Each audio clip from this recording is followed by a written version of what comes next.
Olá e sejam muito bem-vindos a mais um episódio do Mummy Talks. Aqui partilhamos histórias e temas que nos inspiram, enriquecem e ajudam a crescer juntos. Antes de avançarmos, gostaríamos de expressar a nossa gratidão aos patrocinadores que tornam este espaço possível. Zurketro, uma marca que promove o bem-estar e a saúde através da fitoterapia ayurvédica, sendo já uma referência de excelência em Portugal. Desde chás reconfortantes a suplementos cuidadosamente formulados, os seus produtos são desenhados para favorecer o equilíbrio e a vitalidade do nosso organismo. E a Dana Botanicals, que celebra o cuidado natural através de ingredientes puros e sustentáveis pensados para toda a família, com uma visão de simplicidade e multifuncionalidade, oferece o que melhor a natureza nos dá. Sem dúvida, uma marca que faz parte do dia-a-dia da nossa família. Agora sim, vamos mergulhar num episódio repleto de ideias inspiradoras e boa energia. Olá, olá e sejam muito bem-vindos e bem-vindas. Hoje connosco trouxemos uma pessoa que vocês já pediram há muito tempo e hoje concretizamos. Filipa Maló. Bem-vinda. Obrigada pelo convite. Ora, é essa, obrigada tu por vires, ainda por cima de tão longe, é mesmo um prazer ter-te aqui connosco. É um prazer estar aqui também. Filipa, quem és tu, para além de todas as tuas especialidades? A mãe, a esposa, a mulher? Bem, eu sou a Filipa, não é? Acho que é sempre muito difícil responder essa pergunta porque quando eu penso nisso, eu sou a Filipa com os mais diversos papéis que assumo, não é? Enquanto mulher, em primeiro lugar, mas depois também enquanto mãe, que nesta fase, como tenho filhos pequeninos, ocupa uma grande parte da minha vida. Como profissional, como psicóloga, como empreendedora, como Empresária. empresária, como diretora, né? E portanto acabo por assumir como amiga também e acabo por ter estes diferentes papéis mas que no fundo sou a Filipa, não é? Com Sim. todos estes lugares.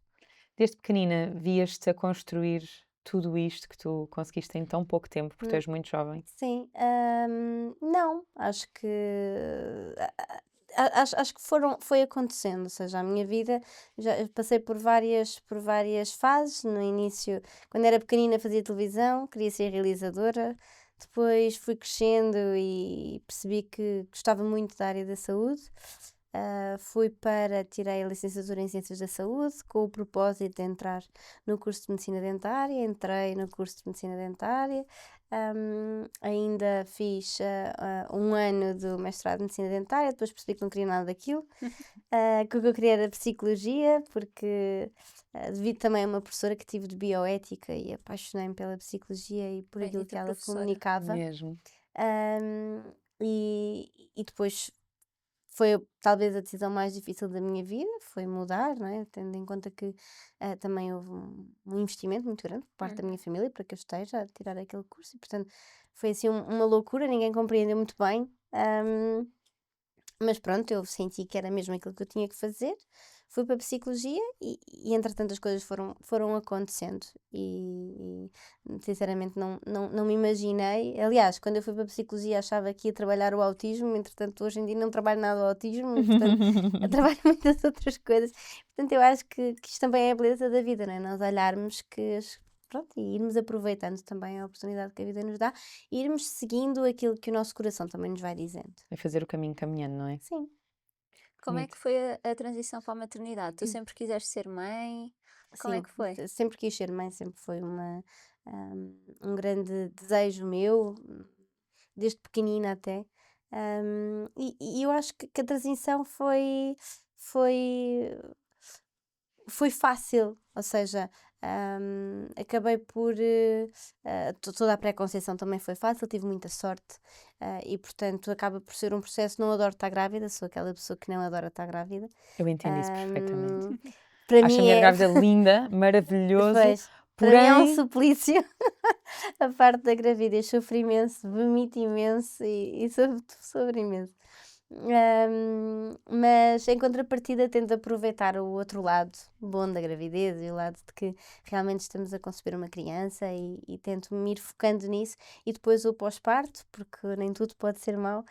Felizmente tenho duas excelentes experiências e também de parto também e portanto é algo que é um objetivo de vida e portanto eu acho que acaba por ser fácil. tu achas que foi através da tua própria experiência de maternidade que contactaste com esta forma tão bonita e tão clara de veres a forma como os bebés funcionam, ou tu já tinhas essa clareza prévia Sim. e compreendias os seus ritmos, as suas necessidades, já eras defensora disso?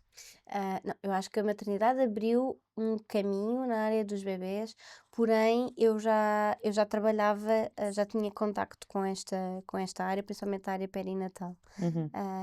E até pela supervisão que eu tinha, que também estava muito relacionada com esta área, e então já tinha esse contacto. Acho é que a maternidade abriu aqui caminhos para que a luta fosse mais acesa, no sentido Hum, de conseguir entrar cada vez mais em contacto, e a partir do momento em que começo exclusivamente quase a trabalhar na área perinatal, bebés e sim, primeira sim. infância, acaba por haver muito mais contacto, muito mais questões que mexem comigo, que vão emergindo, e que em contrapartida acabo por comunicar mais nessa área. Mas a primeira infância, a área perinatal, sempre foi uma área que eu gostava muito, mesmo na faculdade e tudo. As cadeiras que escolhia e Sim, tudo estavam muito direcionadas para esta área da primeira infância. sim. Eu acho que hoje em dia, e corrijam-me se eu estou errada, acho que hoje em dia, portanto, vamos pôr assim, porque acredito que isto daqui por uns anos seja ouvido, 2025, nós abrimos o podcast em 2019. De 2019 para aqui, a jornada tem sido brutal a trazer uma série de tópicos. Sem Nós dúvida. éramos pioneiras a falar de tópicos que só Sim. se falavam no estrangeiro. E hoje em dia, felizmente, e digo isto mesmo veemente, eu acho que é incrível nós podermos simplesmente abrir o Instagram e sabemos que temos uma série de páginas que toca nestes pontos muito, muito relevantes.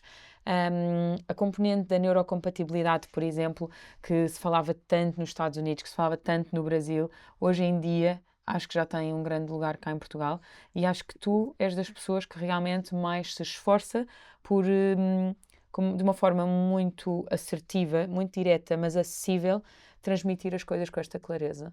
Hum, Quero perguntar-te, até como mãe, visto que muitas das coisas tu estás a vivê-las, como é que tu lidas quando tu assistes, se calhar, alguma injustiça, tipo, à tua frente? Oh, Aquilo, eu aquilo... assisto a injustiças várias vezes. Ahm, não sei, algo que eu acho que já se fala mais sobre isso, mas eu acho que nós ainda estamos muito atrasados enquanto Estamos, país. estamos. Eu acho que abrimos o Instagram e já se vê ahm, mais profissionais a falarem sobre isso, porque nós também estamos mais atentas a isso. Uhum, Ou seja, eu não acho que um recém-pai ou uma recém-mãe ou recém-pais no geral, uhum, com tudo aquilo que isso implica, e com todas as diferenças de género que se possa uhum. incluir aqui, que tenham logo acesso a essa informação. E Sim, é isto verdade. porquê?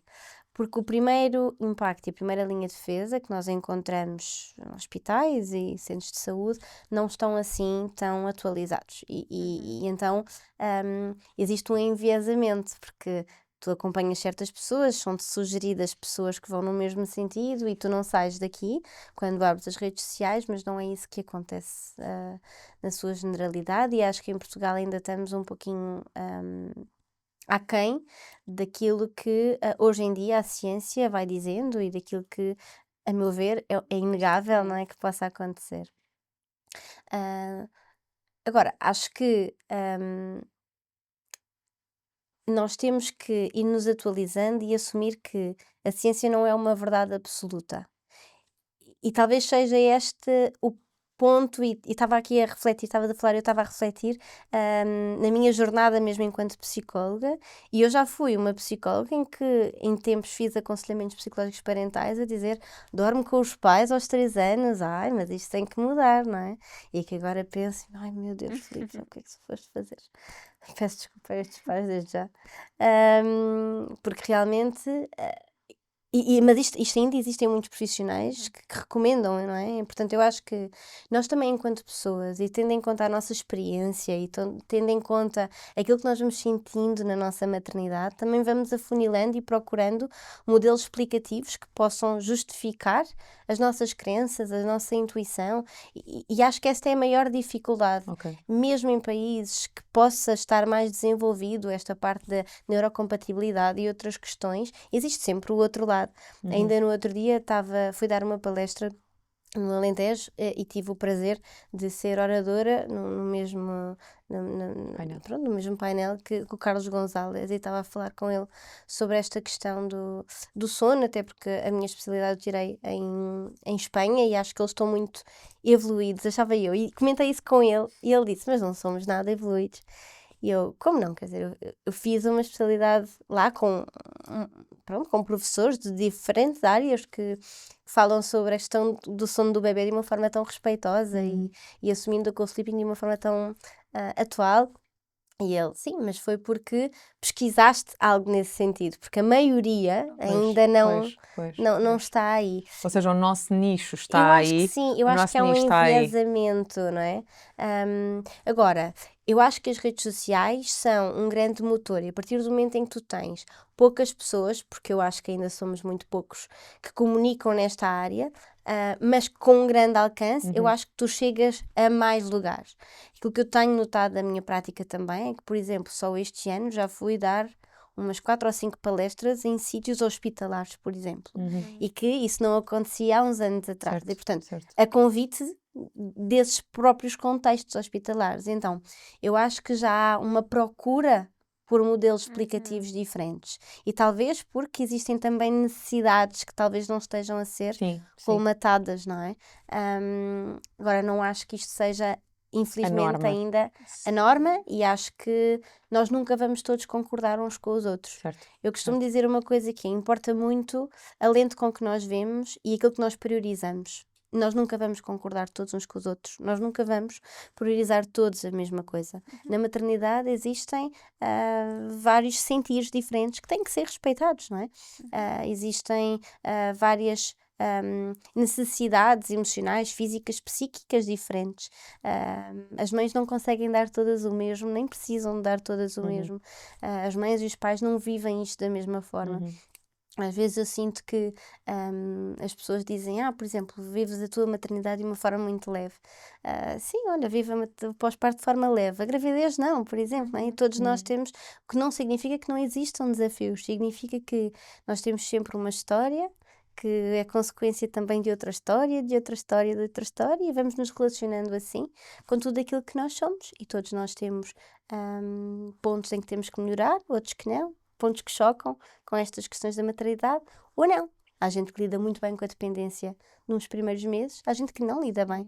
E tu não consegues forçar essa pessoa a lidar bem. Claro.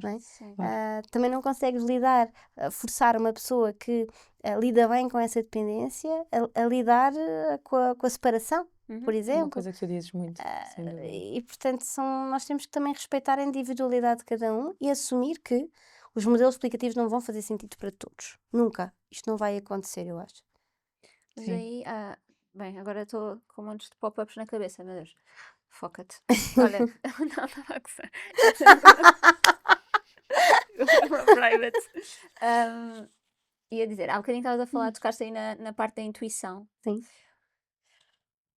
Porquê é que hoje em dia, não sei se é só hoje em dia, na verdade, mas porquê é que é tão difícil as mães e os pais, principalmente as mães, confiarem na sua intuição? O que é que se passa? Mas eu acho que isso dá para explicar, não é?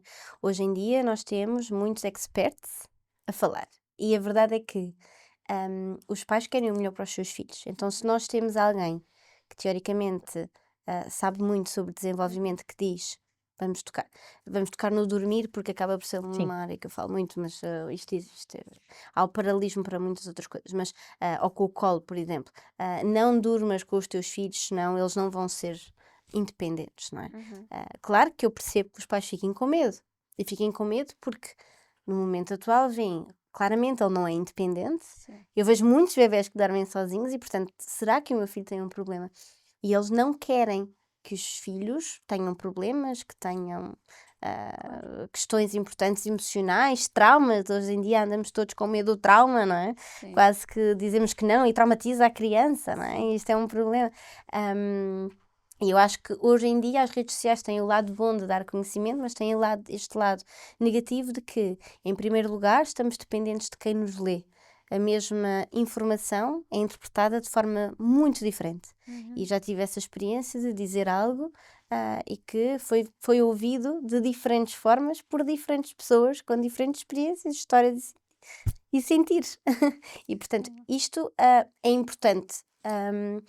E depois também, lá está, os pais, nós somos afastados da nossa natureza ao longo das décadas, não só pela forma como, do ponto de vista governamental, económico, do ponto de vista também, há umas décadas entramos aqui nesta era comportamentalista, não é? Do behaviorismo, e que era muito focada no comportamento dos bebés, por exemplo, daí os treinos de sono, deixar o bebé chorar, ele vai deixar de chorar e, portanto, aprendeu a dormir.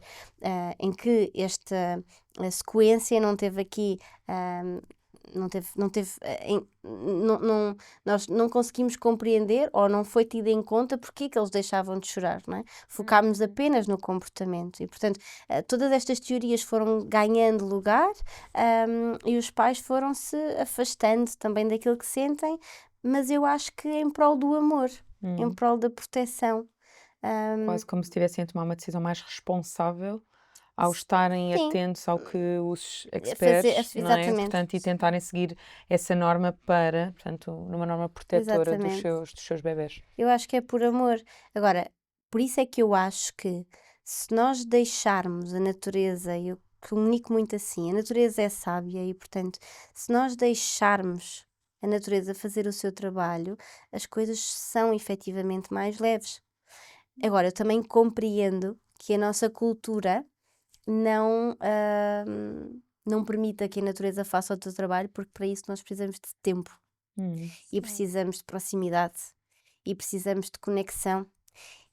E a nossa cultura não permite isso. Nós temos licenças de parentalidade, de paternidade e maternidade muito, muito precárias, não é? E, portanto, os bebés estão sujeitos a uma separação muito precoce e isto tem uma influência, não é? Quer Sim. dizer, mesmo em termos de estudos, há um enviesamento brutal, porque nós estamos a estudar através de amostras de bebés separados Sim, muito sim. precocemente das suas mães. E, portanto, nós não podemos pegar nesta amostra e dizer que isto é o normal. Porque, Sim, do sim. ponto de vista mamífero, não é o normal, não é? No outro dia eu estava de viagem com o João e estávamos a ouvir um podcast. Depois se podem me enviar mensagem no Instagram e eu envio-vos este link. Eu acho que ias gostar, ou se calhar até já ouviste. É um podcast da Mel Robbins e ela entrevistou uma antropóloga muito conhecida que Qual é? fala. É isso, eu estava aqui, tu estavas a falar e eu tipo, qual é que é o nome dela? Ellen Ball, Meredith Small, não? Eu já te digo, Ok. eu já te digo. Eu já ouvi várias coisas dela e estou mesmo do género de balas, como é que eu não me recordo, até podíamos dar aqui um compasso de espera, eu ia ver ali ao telemóvel e dizia, mas ela fala muito sobre fatherhood, a parte toda da parentalidade e na inclusão do pai Ok. dentro da equação e do quanto ela sente que o pai é muito excluído do dia a dia com as crianças, e no impacto benéfico que isso tem a longo prazo, e ela mostra pesquisas, ela foca muito na evidência. E ela partilha que existe uma civilização em particular, da qual eu estou a falhar porque não me recordo do nome, perdão, e que o pai é que vai com a criança, o bebé, fazer todas as suas atividades, caça, o que for, e o bebé vai fazendo sucção não nutritiva nos seus mamilos. Ah, é? Que E eu engraçado. estava a ouvir aquilo e eu parei o podcast, o episódio, olhei Mas eu para o nunca João e tinha disse: ouvido. eu entendi bem. E eu senti do género, bolas, se até eu, que estou super dentro disto, me choquei, imaginemos. Imagina. E eu acho que é isto que tu dizes que é, nós estamos muito longe daquela que é o Sim, nosso estamos sentir muito. mamífero, não é? Então de repente é, "Ui, como assim há uma civilização no mundo Terra que os pais vão caçar e por aí fora com os bebés enrolados em panos e a fazer sucção não nutritiva e a conferir-lhes proteção enquanto eles continuam a fazer as suas coisas." E eu vou ser sincera, a primeira coisa que eu pensei foi, onde é que está a mãe? Mas ao mesmo tempo foi, bolas, porquê? Porquê é que nós caímos aqui? Não é? Então é tão interessante. Mas eu acho que a mãe e o pai têm papéis diferentes. Têm, mas Sim. de repente na parte da sucção não nutritiva, Sim, estás a sim, ver? sim, sim. E eu como mãe que da Diana amamentei até aos 4 anos, o Tommy já vai com quase 2 anos, para mim é de género, Então, sucção não nutritiva É não só é meu. alternativa. João.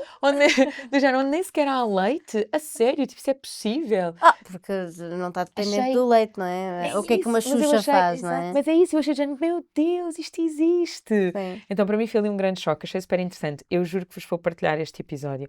Mas ela com isso pegava no quanto aquelas crianças rapidamente se desenvolviam, rapidamente até assumiam o que é que era para fazer do género da caça e por aí fora, desde tão pequeninos, porque ao estarem perante os vários Pois. estímulos, faziam-no com muita segurança e muita confiança e iam para o mundo.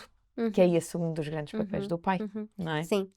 Sim, os pais têm papéis diferentes e também nos primeiros 3 anos é suposto que as figuras de vinculação sejam hierárquicas. Portanto, do ponto de vista da vinculação, é isto que acontece. É como aos patinhos quando fazem imprinting, não é? Na mãe pata, e realmente é assim, e do ponto de vista biológico. E por isso é que às vezes, sendo a mãe o cuidador principal, ou o pai, ou outra mãe, ou às vezes outra pessoa que assumem este papel de cuidador principal, seja tão difícil às vezes para os outros cuidadores assumirem algumas questões de vulnerabilidade, como por exemplo as noites, quando os bebés estão doentes, quando eles se sentem mais vulneráveis, eles vão sempre pedir a figura de vinculação principal. E depois, com o tempo, a partir dos 2 anos e meio, 3, isto vai atenuando até se deixar esta hierarquia. E por isso é que eu também costumo dizer que os pais não têm aqui um papel igual. Não significa que a mãe tenha que assumir sempre este papel de cuidadora principal, porque não assume sempre, e eu acompanho famílias com diversas situações. Mas nós nunca podemos esquecer que é a mãe que carrega aquele bebé durante 9 meses e, portanto, é aquele batimento cardíaco que ele conhece, é aquela voz que ele conhece melhor, é aquele, não é? Portanto, nós não ele nasce apaixonado pela sua mãe e, portanto, nós não podemos esquecer isto. Agora, todas as variações que acontecem após, porque o ambiente nós sabemos que tem uma influência muito grande, e existe também a epigenética, que é a forma como o ambiente modela exatamente o ADN, e portanto é incrível a forma como o ambiente tem um impacto em nós, e eu acho que esse também tem sido a questão, não é? Que ambiente é que nós temos proporcionado aos nossos bebés ao longo das últimas décadas? Será que a questão, e vamos entrar aqui por temas que se calhar não quero explorar aqui, Suspirámos as duas. Começar a respirar fundo. mas será que é por isso que há muitos bebés muito intensos? Será que é, não é? Nós não sabemos. São só hipóteses, mas a verdade é que nós temos uma geração, não é? E temos uma história geracional que nas últimas décadas não está e não esteve atenta às necessidades do bebê. Por várias questões culturais. Eu sou uma grande fã da antropologia. Já no meu curso também lembro-me que tive nota máxima na cadeira, sempre adorei. Talvez foi uma carreira que me passou ao lado. Ou ainda lá vai chegar. Vou. Mas eu interligo muito porque acho que nós não nos conseguimos afastar da antropologia enquanto psicólogos também, porque realmente nós temos que compreender a Sim, espécie. sim. Tipo, de onde é que nós viemos, não é? Exatamente, e toda a sua história. E existem antropólogas com um trabalho espetacular nesta área da maternidade. Existe um livro que eu acho que é obrigatório a toda a gente, que é um livro da Meredith Small, depois eu também te posso passar. No ponto da antropologia, é muito importante nós compreendermos que a biologia sendo a base de tudo aquilo que nós somos, quando nós falamos de bebés, da área perinatal, das relações humanas e, claro, no nosso desenvolvimento, a meu ver, não fará muito sentido nós afastarmos da biologia, da antropologia, para compreendermos todas estas questões. Principalmente quando falamos de bebés e da área perinatal. Porquê? Porque os bebés estão em estado mais cru, não é? Animalesco. Não têm ainda a cultura. A pegada toda, não é? Exatamente. E, portanto, a mim faz muita confusão nós continuarmos a ignorar estas necessidades animais e mamíferas em prol das necessidades do adulto. E talvez seja aí que o meu trabalho se foque tanto, e por isso é que eu basei muito na antropologia, porque ok, Isto é o que é normal na nossa espécie. Portanto, nós estamos a tentar alterar isto e por isso é que a parentalidade é difícil. E por isso é que os bebés não dormem. E por isso é que os bebés choram muito. Porque, na verdade, os bebés não deveriam chorar assim tanto. Na verdade, os bebés deveriam dormir muito mais tranquilos. Na verdade, deveria ser tudo muito mais simples e fácil. E só não é porque estamos a remar contra a maré, que é a biologia. E a maré é muito forte. Sim, é mesmo isso. Agora tocaste num ponto aí da questão das necessidades dos adultos. Como é que tu vês a parentalidade que começa antes da gravidez? Ou seja, assumindo aqui que a pré-conceição é esta Uhum, preparação para a parentalidade e não só para atingir uma gravidez. claro. Como é que tu vês? Tu tens casais e famílias que acompanhas nesse sentido, que se Sim. nota que já fizeram Sim, alguma sim, sim. preparação? Ou seja, eu tenho uma clínica, que é a Clínica Filipe Mala Franco, tenho a nossa sede em Lisboa, tenho a parte digital e também trabalhamos em locais parceiros ao longo do país, de acordo com a nossa clínica. E nós temos uma equipa especializada na área perinatal, da qual eu também faço parte, também tenho especialidade em perinatal, e nós acompanhamos desde a pré-conceição até ao pós-parto, não é? E isto porquê? Porque importa sempre falarmos dos primeiros 1000 dias de vida, e os primeiros 1000 dias de vida do bebê, que inclui também Uhum. a pré-conceição e a forma como a gravidez é vivida, o parto é vivido. Nós sabemos, e é uma área que eu cada vez quero explorar mais, até adorava fazer o doutoramento nesta área do parto, da forma como o parto influencia o bebê, o comportamento do bebê, a forma como ele tolera ou não o toque, a forma como ele é intenso ou não, não é? E, portanto, Uhum. nós sabemos que todas estas experiências estão inscritas nele. A pré-conceição, por sua vez, o ato de imaginar e sonhar o bebê, também tem uma implicação muito grande, não sou eu que o digo, é a ciência, na forma como os pais podem vivenciar esta gravidez e esta parentalidade, obviamente. É muito diferente uma gravidez espontânea de uma gravidez pensada, é muito diferente um processo de pré-conceição fácil de um processo de infertilidade, é muito Uhum, diferente de uhum. tudo isto. Porque também o bebé sonhado é muito diferente, porque também a gravidez será muito diferente, o parto muito diferente, o pós-parto muito diferente. Sim, e aí também isso é mesmo importante. E obrigada por dizeres isso de uma forma tão clara, porque às vezes andamos aqui a tentar pôr em palavras coisas que são sentidas e que são observadas, e aqui É falando uma na, coisa na que talvez prática. isto Sim. tem um lado bom e um lado negativo, é que eu acabo por tentar transmitir as coisas às vezes como elas são, não é? E às vezes isto, eu percebo que às vezes dizer certas coisas, principalmente nesta área em que temos que estar numa balança com as necessidades do Uhum, adulto e as necessidades do uhum. bebê, às vezes seja tão difícil. E eu sei de livros que não saíram como foram escritos, não os meus, mas também estou a escrever um livro nesta área e eu estou a rezar para que a minha editora o aceite como ele está escrito. Mas eu sei de livros que não saíram como estão escritos porque, os pais vão se sentir muita culpa. E eu compreendo a questão da culpa e eu gosto muito de uma psicanalista e psicóloga e psicoterapeuta, que é a Erika Komissar. Eu acho que ela só não é mais falada porque ela diz a É, inconveniente é, verdade, não é? é. E ela tem muitas pessoas que a adoram e admiram, como eu, mas muitas pessoas que Pois, a odeiam e que, pois, não é? Ela toca imenso no Ela, tópico da responsabilidade e que não é exatamente, pois. culpa e de exatamente, mas é que. assim, ela diz, do ponto de vista do modelo explicativo, do ponto de vista da natureza, da De condição evolução. mamífera, da evolução, do desenvolvimento infantil, ela diz as coisas como elas são. Agora, eu compreendo que estas necessidades e o que era mais benéfico para os bebés e crianças choque com o que é mais benéfico para os adultos inscritos na nossa cultura. Mas tu sabes o que é que eu penso e deixo isto mesmo num tópico para que quem esteja a ouvir e a ver não se sinta atingido por isso. Vamos abrir espaço para conversar e pensar sobre este tópico. Será que não existe espaço para nós compreendermos as reais necessidades do bebê? Nós, enquanto adultos supostamente maturos, não é? Sem necessidades de corregulação, Uhum. nós não podemos olhar para isto e Todos nós compreender temos alguma necessidade. alguma, mas não a necessidade obrigatória Sim, como sim, uma criança sim, tem. Ah, será que nós não conseguimos simplesmente olhar para isto e assumir, certo, estas são as necessidades, os pilares desta criança?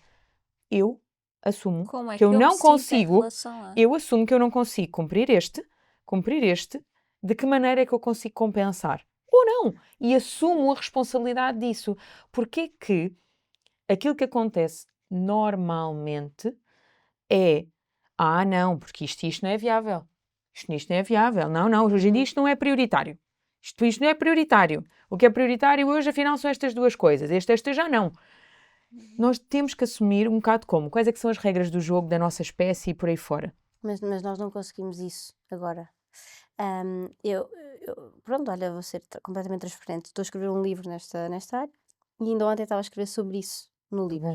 bom. Eu acho que existem aqui muitos fatores que nós temos que olhar quando nós falamos sobre esta simplicidade, que eu acho que é simples, mas que nem sempre o é. E porquê? Primeiro temos o fator cultural e nós estamos inscritos numa cultura que também não permite que nós sejamos totalmente honestos, porque isso iria criar uma culpa muito, Uhum. muito, muito grande e, na verdade, não conseguirmos fazer nada com ela. Uhum. Eu acho que nós temos que ser honestos para criar entropia e essa entropia provocar mudança nos governos e nos sistemas Uhum. financeiros. E isto porquê? Porque nós estamos numa realidade em que ou trabalhamos ou não trabalhamos e isto também não é benéfico, porque nós podemos querer viver a nossa maternidade, como por exemplo eu a faço, mas eu tenho possibilidades de o fazer, que é, eu vivo a minha maternidade, tenho 2 filhos, eu há 4 anos porque o meu mais velho tem 4, eu há 4 anos que eu trabalhei full-time uns meses que foi entre um e outro, mas quer dizer, eu há 4 anos que trabalho a part-time a Uhum. dar consultas, depois o resto, pronto, vou gerindo à noite, nas sextas, que seja. Mas realmente eu consigo fazer isto. Mas esta não é a realidade da maioria das pessoas, nem das empresas, nem das Uhum. condições de Sem trabalho que a dúvida. maioria tem. Porém, se nós tivéssemos apoios, nós conseguíamos isto e ter uma licença mais alargada também nestas condições de dar a escolher, das Uhum. pessoas terem liberdade de escolha de eu quero ir trabalhar, eu não quero ir trabalhar ou eu quero trabalhar QB. Uhum. Uhum. Não é? Agora, nós não estamos neste lugar. Eu concordo 100% com o que dizes, mas vou colocar, por exemplo, uma situação aqui na equação. Eu tenho flexibilidade para fazer o que eu quiser, porque giro a minha própria empresa, ainda que seja há de conhecimento, pelo menos de quem está na minha esfera, do ritmo que eu levo. E eu gosto mesmo de trabalhar e durante muitos anos, Uhum. principalmente na Diana, que foi uma gravidez que nos caiu, portanto, súbita e não foi planeada, Uhum. eu durante muito tempo, eu dizia inclusive à Catarina, ai, a Diana deve ser notívaga, a Diana deve ser notívaga, demora imenso tempo a adormecer, super difícil adormecê-la. Eu tive que assumir a responsabilidade e compreender que não, que era eu que chegava tarde a casa, que era eu que não estava Tinha saudades. disponível, que era eu que depois ela queria estar comigo, que à hora que eu a ia buscar à minha mãe, ela já devia estar de banho tomado e eu a prepará-la para ir dormir. É Uhum. disto que se trata, que é, as nossas escolhas vão ter impacto e nós, a uma determinada altura, podemos olhar para aquilo como, não, eu não vou mudar isto porque é uma escolha minha e, portanto, eu com isto continuo a fazer o que estou a fazer ou, bem, perante esta informação, o que é que eu posso fazer diferente, quero ou não quero.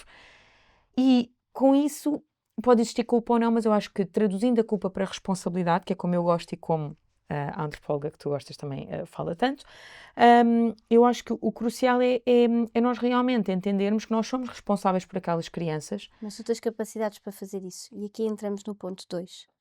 Primeiro temos a cultura e a seguir temos a nossa história. E a nossa estrutura e as nossas defesas e aquilo que nós somos. Nós não estamos todos nesse lugar de compreender. Nós não estamos todos nesse lugar Mas de aí eu sinto que falta conseguirmos. rede de apoio às pessoas, Às sabes? vezes não, às vezes é algo estrutural. E às vezes Ok. tu não consegues porque durante toda a tua infância também faltou muita coisa e Uhum, não consegues largar mão dessa priorização, não consegues percebo-te. compreender as coisas assim, assumes que o facto de outros serem independentes de ti é um ataque, por exemplo. Hum, Assumes, ou seja, nós somos todos diferentes Uhum. e todos nós vamos assumindo diferentes defesas ao longo da nossa vida, uhum. umas mais adaptativas que outras. Existe a psicopatologia, existe todas as estruturas mais doentes e que não conseguem, por mais excelentes mães e pais que sejam, não conseguem fazer este exercício. E portanto temos a nossa condição, Percebo-te. hum, É como mesmo também importante o que estás a por dizer. base. E eu acho que essa é uma grande dificuldade quando nós trabalhamos nesta área, é que não pode mesmo haver um julgamento, porque nós somos todos diferentes. Uhum, Agora, eu compreendo que nós também não podemos, e isto tem a ver ahm, com a nossa responsabilidade profissional e ética, mentir. E eu acho que nós falhamos enquanto sociedade porque nós mentimos aos pais. Nós mentimos, nós dizemos que não faz assim tão mal, quando há coisas que fazem assim tão mal. Agora, nós enquanto pais, nós temos as nossas razões, assumimos as nossas escolhas e colhemos as nossas consequências, sejam nossas ou dos nossos filhos. E nós nunca vamos conseguir uma parentalidade perfeita. Qualquer decisão que dúvida. nós tomemos vai ter consequências para nós e para os nossos filhos. Agora, nós não podemos perder de vista que nós não conseguimos todos fazer esse raciocínio. Nós não conseguimos fazer isso. Óbvio que não. E eu fico tão grata por tu realmente mostrares isto de uma forma simples, sabes? E detalhada. E ainda bem que estiveste a escrever sobre isso, que eu acho que esse livro vai ser crucial. Tem que ficar para fora. Bem, eu espero que saia como espero que- está escrito. Exatamente. Eu também. Acho que nós também. Sim. Mas o exemplo que dei e a razão pela qual me expus, e muitas vezes me exponho, nos expomos, eu acho que é porque realmente sentimos que é este trabalho, sabes? Que é um caminho que nós podemos fazer, é o assumir. É o assumir. Sim, eu acho que quando há competências para isso, sim. Mas nem sempre é possível e às vezes até em estruturas mais, por exemplo, mais narcísicas e tudo mais, não é possível. Em estruturas, pronto, por exemplo, nas questões mais borderline, também não é possível. E não é mesmo possível. E é importante nós irmos trabalhando também com estas pessoas que também sofrem muito. Claro. Sim, sim. Neste Sim. registro. E é muito importante nós empatizarmos com os diferentes métodos, pronto, as diferentes escolhas e os diferentes sofrimentos, mesmo que possamos não os compreender ou não Sermos os inclusivos. vivenciar. Obviamente, eu acho que parte de. Nós falamos tanto da humanidade e de sermos colo, nós temos que ser colos uns para os outros. Agora, eu também acho que nós, enquanto sociedade, ganharíamos muito mais se falássemos a verdade, e acho que é nesse sentido que também vai o meu trabalho em torno desta área perinatal e do bebê. Às vezes as pessoas assumem, e eu já ouvi isto muitas vezes, que fulana X é para os pais e a Filipe é para os bebés. Como se tivesse que existir uma dicotomia, não é? Ou por eu falar tanto do co-sleeping ou da amamentação, significa que eu não valido um bebê que não é amamentado ou que Sim. dorme em quarto próprio. Ou que julgas os pais que Exatamente. Sim. Nós andamos sempre nesta dicotomia, não é? Que é uma dicotomia muito errada. Existe um equilíbrio, existe um meio termo entre o preto e o branco, existem vários tons de cinzento, não é? Eu posso falar muito desta questão natural, porque de facto é o modelo explicativo que mais me faz sentido, mas eu trabalho na área perinatal, portanto, como devem calcular, eu encontro Sim, sim. Todo esse diferentes espectro. realidades. A única coisa que eu digo publicamente e nas minhas consultas é: existem limites profissionais para mim e o limite para mim será sempre a violência. Portanto, eu não faço treinos de sono, mas ajudo pais a passarem bebés para o quarto próprio sem treinos de sono. Eu não faço, ou seja, existem limites, eu não deixo bebés a chorar, ponto. Claro. Mas existem profissionais que o fazem e vocês são livres de o fazer. Eu é que não faço, não é? Agora, existe sempre formas de fazermos as coisas de uma forma gentil, porém às vezes temos que esperar um bocadinho. E é esta espera que por vezes choca com as necessidades adulto versus bebê. Sim. É como a questão do desfralde. Nós podemos fazer um desfralde forçado, pode ter consequências. Na maioria dos casos irá ter para aquela criança, não é? Podemos esperar? Podemos. Dá mais trabalho ao adulto? Dá. Uhum.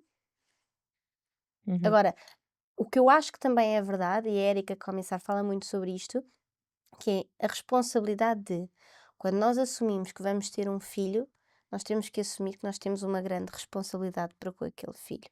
E nós também temos que assumir que a dependência é normal nos primeiros anos. Muitas das vezes os pais ficam muito aflitos com esta dependência, porque não conseguem elaborar que esta dependência é muito importante nos primeiros anos, mas ela vai ficar atenuada. E depois eles não vão querer nada connosco, não é? O que é que são 3 anos no meio de... Qual é que é a esperança média de vida? Neste Vamos momento, São 90. neste momento já 80 é Sim. muito. O que é 80 que é estão muito. 3 anos em 80 e muito anos? Agora eu percebo. Mas se eu quiser ter 3 filhos, só não sei quantos... Compreendo. Então, mas quer ter 3 Exato. É filhos? isso, é isso, né? é Portanto, isso, é isso. Eu acho que nós, se nós estamos num lugar de pensar sobre estas questões, que eu acho que são importantes ser pensadas, acho que nós temos que pensar em tudo isto. A dependência é normal, é esperada, é Claro. benéfica para eles. Agora, quando nós não conseguimos priorizar isto e queremos, sei lá, e queremos começar a trabalhar mais cedo, queremos ir de férias com os nossos filhos, queremos fazer, E nós tudo é podemos válido. fazer, exato, nós podemos fazê-lo, mas nós não podemos, depois, não podemos achar que quando chegamos de férias eles não estejam sentidos. Claro, Nós não podemos achar que isto não vai acontecer. claro. Nós temos que assumir as consequências das nossas escolhas. Exato, exato. É Agora, isso o que eu mesmo. acho é que hoje em dia nós tentamos que os bebés, tentamos rotular os bebés como isto é errado, isto é patológico, isto em prol das necessidades do adulto, um bocadinho para aliviar a culpa do adulto. Pois, E eu acho que isto é que é grave e acho que isto é que eu tento comunicar na forma como eu trabalho, que é nós somos livres, nós podemos fazer o que nós quisermos, desde que não haja violência. Agora, claro. nós temos que assumir que o que É estamos ser a fazer honesto, tem não é? consequências. Voltamos sempre à mesma É questão. sermos honestos, Exato, sermos verdadeiros. sim. Isso é mesmo fundamental e remete para a pergunta que tantas vezes trago em pré-conceição, que é qual é a motivação, não é? Uhum. Queres ser mãe? Porquê? Para quê? Para cumprir alguma coisa externa? Claro, ainda no outro dia Vamos fazer esta publiquei reflexão mesmo. uma notícia de que atualmente temos mais jovens que não querem ser pais e partilhei isso e depois até me questionaram, mas acha que isso é bom? E eu acho que a liberdade é tão bom. Uhum. Sim, Agora, claro que nós temos que pensar porque é que isto acontece, será porque não querem mesmo ou será porque não podem, não é? Porque é que isto acontece agora? Se estivermos a falar de liberdade, eu acho que é maravilhoso porque o que é negativo é nós estarmos a fazer uma coisa de forma forçada e porque não queremos ou porque achamos que temos que cumprir responder. algo e responder a uma necessidade da sociedade. E eu acho que aí é que existe muita entropia. Agora, quando nós queremos, nós temos que assumir a responsabilidade de que um filho dá trabalho. E dá trabalho. Claro que sim. Existe tempo, existe dedicação, existe dependência nos primeiros anos, existe tudo isto. E dá trabalho. E talvez se nós assumíssemos essa responsabilidade, conseguiríamos mudar estruturalmente mais e melhor as coisas, mas também conseguiríamos uma parentalidade mais simples, porque as crianças também andariam mais felizes, não é? Claro, Sim, sim, sim. sem Havia dúvida. a harmonia basal, não é? Estavam em equilíbrio só porque sim, pela existência. Claro. Sim, devemos lá chegar. Olha, em modo fecho, gostava de te perguntar se pudesses deixar assim uma semente às famílias que nos ouvem e independentemente de já serem hoje em dia uma família, de desejarem a vir, uma família, a vir a ser uma família ou simplesmente serem pessoas que te estão a ouvir e que se calhar até se estão a relacionar primeiro com a sua própria história e quem sabe no futuro qual seja a liberdade que tomem para as suas vidas, o que é que tu deixavas?